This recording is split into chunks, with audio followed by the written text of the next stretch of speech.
homenaje, también con nuestra música huanca, vamos a recibirles con fuerte palmas, ¿ok? Porque el aplauso es alimento para los artistas, amigo. El aplauso no se cobra. ¿Ah?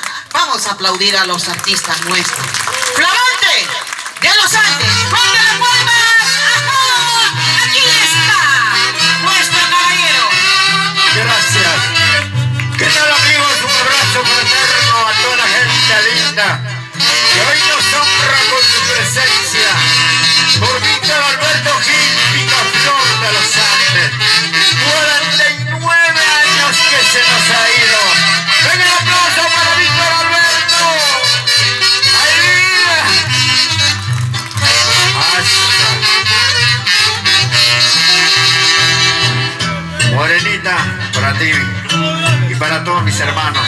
Hay que cuidarse de la gripe. Ahí está San Martincito a bailar.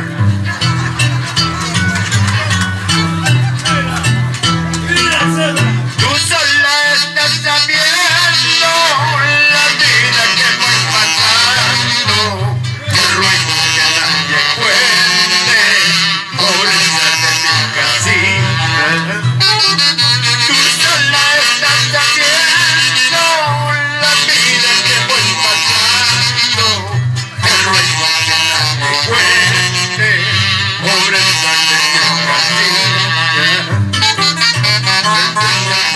La culpa de haberte querido tanto, sabiendo que tu cariño es como la mandadera. ¡Oiga! ¡Vamos a terminar! ¡Hey! ¡Vamos, príncipe!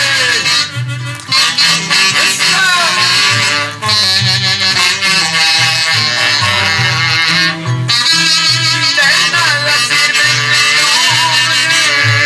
más que estar consumado. Somos dos seres extraños, difícil de comprender. De nada sirve más que estar consumado.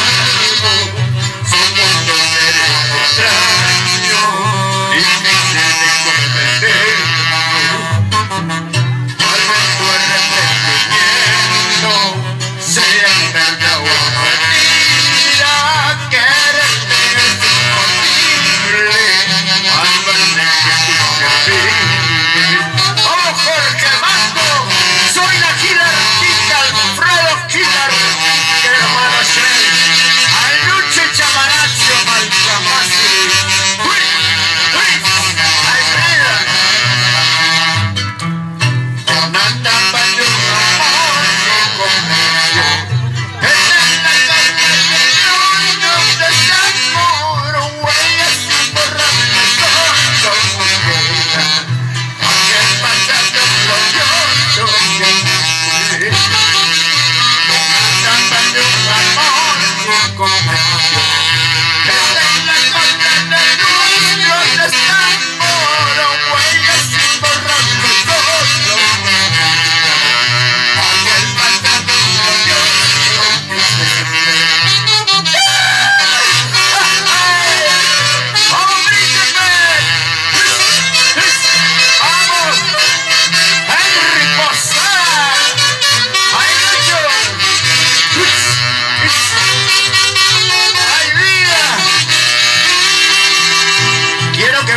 Ese caluroso aplauso para nuestro genio de Huaytapallana, Víctor Alberto Gil, Picaflor de los Andes.